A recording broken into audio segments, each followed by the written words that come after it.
Don Albino, primero hablemos del tema de las pensiones y estos recursos de amparo. Ya los 4 recursos de amparo que se les dieron fueron rechazados por la Sala Constitucional, pero ¿qué opina usted de que los magistrados, exdiputados estén impugnando las normas de pensiones que fueron recientemente aprobadas? En realidad a nosotros nos parece que el tema del déficit fiscal y el tema de los privilegios que supuestamente existen en la administración pública se han manejado de una forma muy generalizada, cometiendo graves injusticias y no permitiendo que afloren las verdaderas situaciones de real privilegio, como es este sistema de pensiones que esta Asamblea Legislativa modificó y que estos dos grandes e históricas figuras del Partido Unidad pretendían echarse abajo para que sus pensiones siguieran teniendo los montos enormes que tenían, que efectivamente el tema de los privilegios no es una cuestión generalizada, sino que en realidad muchos de estos privilegios han estado centrados, han estado en las esferas del alto poder de la clase política tradicional y no en la generalidad de la clase trabajadora. ¿Pero qué le parece a usted que estas dos personas impugnaran esta norma? ¿Es de recibo? ¿Es aceptable, don Albino? A mí me parece que revela una especie de doble moral, revela una especie de doble moral política en materia fiscal y en materia de justicia redistributiva. Me parece que siendo estos partidos, por ejemplo la Unidad, abanderado de las tesis fiscalistas, supuestamente la crisis fiscal del Estado, y que dos figuras de altísimo relieve de este partido contradigan lo que se resuelve en la Asamblea Legislativa, manifiesta una doble moral que la podemos traducir así: los privilegios míos no se tocan, toquen al resto de los asalariados. Ese fue el mensaje que mandaron con estos recursos de amparo. Don Albino, lo más grave tal vez es que muchos de estas figuras ya le han dado apoyos a precandidatos dentro de la unidad. Bueno, aquí quien queda muy en entredicho es don Rodolfo Pisa Rocafort, ¿verdad? Precandidato presidencial de la unidad.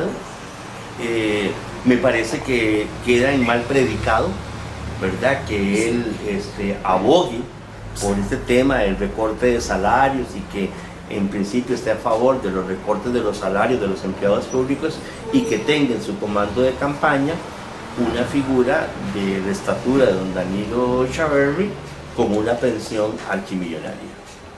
Y que la reclame.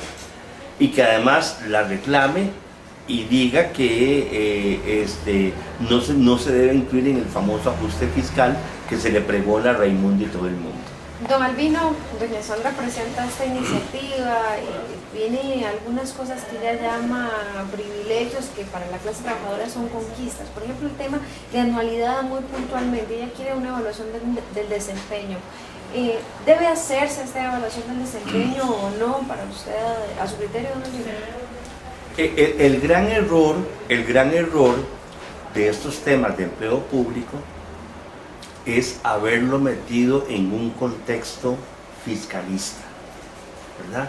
Meter la discusión de empleo público tratando de sacar una cortina de humo sobre las verdaderas causas del déficit fiscal, tratando de ocultar que el problema real en Costa Rica es la naturaleza del sistema tributario, ha hecho que todo lo que tenga que ver con el empleo público haya quedado completamente sin espacio político para una discusión sana, pausada, tranquila, y que haya quedado sin ninguna discusión, sin ningún espacio político para poder hablar de todos los desafíos del empleo público según cada circunstancia, según cada realidad institucional, según cada jurisprudencia, según cada situación a lo largo de los años que se ha venido gestionando en las diversas administraciones gubernativas.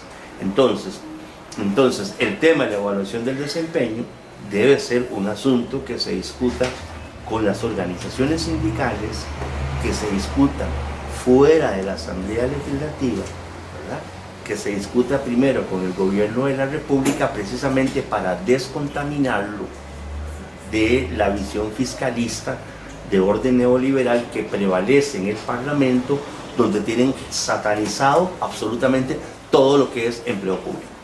Pero debe hacerse evaluaciones del desempeño según las organizaciones sindicales, ¿o no? Claro, nosotros estamos de acuerdo en que debe hacerse evaluaciones del desempeño adecuadas a un contexto integral, socioocupacional, realidades presupuestarias, calidad de los equipos, de las tecnologías, de las metodologías de trabajo en cada uno de los ámbitos del empleo público.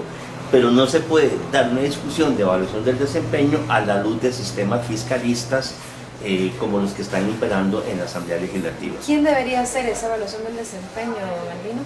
Bueno, es parte del acuerdo a construir entre sindicatos y el gobierno. ¿Un órgano técnico, los mismos jefes? ¿Quién debería hacer? Eso es parte, digamos, de lo que se puede establecer en un proceso de negociación donde la evaluación del desempeño también tenga la posibilidad de que el trabajador tenga una parte activa para evitar las subjetividades, para evitar las sacadas de clavo, para evitar incluso que se use como arma politiquera. ¿Se ha hecho en el pasado? En el pasado ha existido así. En el pasado muchas veces la evaluación del desempeño pierde toda objetividad porque se enturbia con cuestiones casi que de orden personal, muchas veces entre el subalterno y la jefatura inmediata. Don Albino, hay un tema de zonaje que viene dentro de esta iniciativa de ley. Hay zonas que decían que, bueno, que en el pasado eran zonas rurales, que no se han actualizado y sigue siendo zonas rurales. Por ejemplo, los médicos o los mismos maestros se les paga este rubro.